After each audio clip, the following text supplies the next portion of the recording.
There are people who almost never hear the word no. They get the promotion. They get forgiven. They convince people to change their minds. And somehow, when the conversation ends, everyone walks away believing the final decision was their own. That's what makes them dangerous. Because the most effective manipulation rarely looks like manipulation. There may be no threat, no command, no obvious pressure. Instead, they change the psychological conditions surrounding your decision. They remind you who you said you were. They change how you interpret the situation. They create urgency. They make you feel indebted. Or they discover the one insecurity that makes you easiest to influence. You think you're making a decision. They may have been shaping that decision before you ever made it. Not every persuasive person is manipulative, but psychology has identified several mechanisms that can make influence extraordinarily powerful. And once you recognize them, you start seeing why some people seem to always get their way. The easiest way to make you do something isn't always to ask you. It's to remind you what kind of person you claim to be. Psychologist Robert Cialdini described this through the principle of commitment and consistency. Once people publicly commit to an idea or identity, they often feel pressure to behave consistently with it. A manipulative person can exploit that. Imagine someone asks, "You care about me, right?" You say yes. Then they say, "Then you'll help me with this, won't you?" Suddenly, you're not simply deciding whether to help. You're being asked to prove that your behavior matches the person you just claimed to be. The same tactic can be much more subtle. "You've always supported me. You're not the kind of person who abandons people. You said family comes first." Now saying no feels like a contradiction. The person isn't controlling your decision directly. They're using your own self-image as leverage. Before someone convinces you to agree with them, they may first convince you that you're looking at the situation the wrong way. The facts don't necessarily have to change, only the way you interpret them. Daniel Kahneman and Amos Tversky's research on framing demonstrated how the presentation of information can influence judgment and decision-making. Consider this. You could lose $500. Or, you have an opportunity to protect $500. Same amount. Very different psychological reaction. The same thing happens during arguments. You say, "You ignored me for 3 days." They respond, "After everything I've done for you, you're really focusing on one mistake?" Suddenly, you're defending yourself. The original issue was their behavior. Now the issue appears to be your lack of gratitude. The frame has changed. And once someone controls what the conversation is about, they can influence where the conversation goes. That's why some people seem impossible to argue with. They aren't necessarily better at proving their position. They're better at defining the problem. Some people don't ask for influence. They spend years quietly building the kind of reputation that makes you trust them when the moment finally comes. They become helpful, competent, reliable, calm. Psychology has long studied impression management, how people influence the way others perceive them. And reputation creates something extremely valuable: the benefit of the doubt. If everyone believes you're generous, your request seems more reasonable. If you're seen as competent, your opinion carries more weight. If you're known as calm and rational, someone else's emotional reaction may make them appear unreasonable by comparison.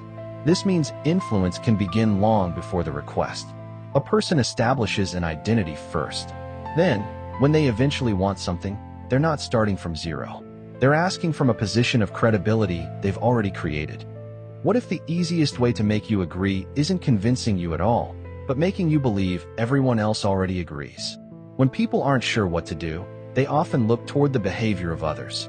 Psychologists call this social proof. It's why a crowded restaurant can seem more appealing and why products with thousands of positive reviews feel safer. But social proof can be manufactured. Someone says, "Everyone else agreed. I'm the only person who thinks you're overreacting." Suddenly, you're not evaluating the decision by itself. You're evaluating your position relative to everyone else. The pressure becomes, what if I'm the only one who doesn't understand? A sophisticated influencer doesn't always have to convince you. Sometimes they simply create the impression that everyone else is already convinced. Give someone enough time to think, and they might say no. Give them 30 seconds and tell them it's their last chance, and the decision suddenly feels very different. That's the psychological power of scarcity. When something appears limited, we often value it more. Limited time, limited access, last chance.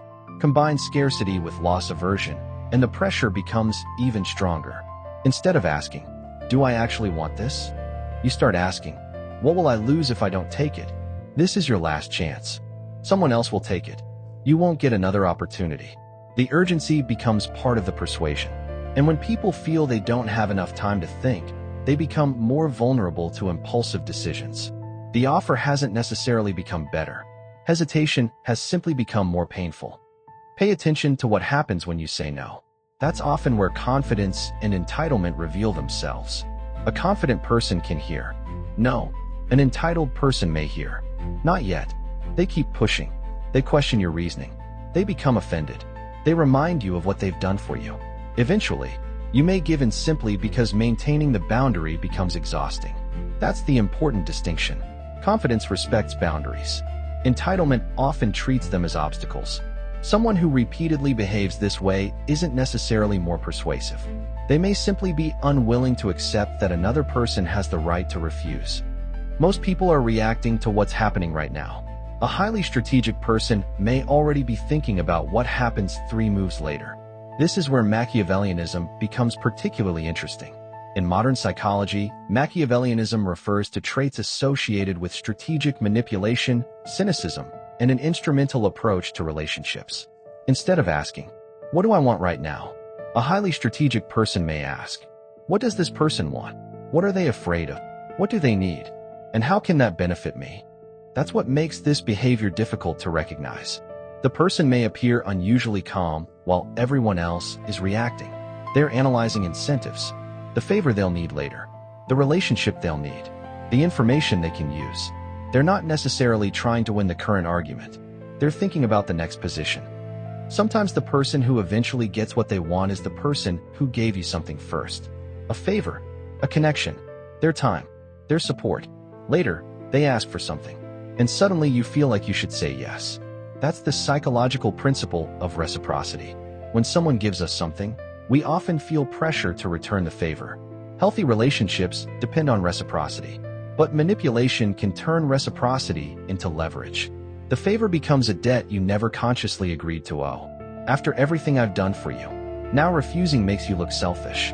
The person didn't force you. They created an obligation. And sometimes the most effective way to influence someone isn't taking something from them. It's giving them something they will feel obligated to repay. The most dangerous manipulator doesn't need to know every weakness you have. They only need to find one that works. Everyone has different psychological pressure points. Someone who needs approval can be influenced through praise. Someone afraid of abandonment can be influenced through withdrawal. Someone who hates conflict can be pressured through confrontation. Someone who desperately wants to be seen as a good person can be manipulated through guilt. The strategy changes. The vulnerability is what matters. And this is where manipulation becomes personal. A sophisticated manipulator doesn't necessarily use the strongest tactic. They use the tactic that works on you. If you don't know what you desperately need from other people, someone else can discover it for you. And once they know what you're afraid of losing, they may know exactly how to influence your behavior. And this is where influence becomes almost invisible. You aren't being ordered. You aren't being threatened. You're simply walking away believing that you made the decision yourself. That was my decision. I changed my mind. They didn't pressure me. And maybe they didn't.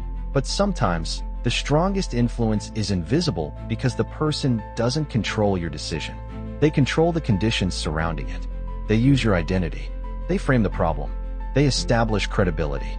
They create social pressure. They manufacture urgency. They create obligations. They exploit vulnerabilities. And eventually, you arrive at the conclusion they wanted. Not because they ordered you to, because they made it feel like the most natural choice available. That's the paradox of psychological influence. The less obvious the control becomes, the less likely you are to recognize it as control. These techniques look different, but they share one principle. People don't make decisions in isolation. Our choices are influenced by identity, social expectations, emotion, reputation, perceived losses, and the people around us. Someone who understands those forces can have enormous influence without having formal authority. But that doesn't mean every charismatic or persuasive person is manipulative. Psychology doesn't give you a formula for identifying villains. It gives you patterns. And patterns become meaningful when someone repeatedly uses them to benefit themselves at your expense. The hardest manipulation to recognize is the kind that doesn't feel like manipulation. You don't feel threatened. You don't feel forced. You simply arrive at the decision they wanted you to make. So the question isn't always, did they force me? Ask something more uncomfortable. How much of the environment surrounding my decision did they control? Did they make saying no feel selfish? Did they redefine the problem? Did they make you feel like everyone else agreed? Did they create a debt? Did they discover what you were afraid of losing? Because power doesn't always belong to the person giving the order. Sometimes it belongs to the person who quietly determines what your choices feel like. And when someone always gets their way, that's what you should examine. Not just what they asked you to do, but how they made saying no feel.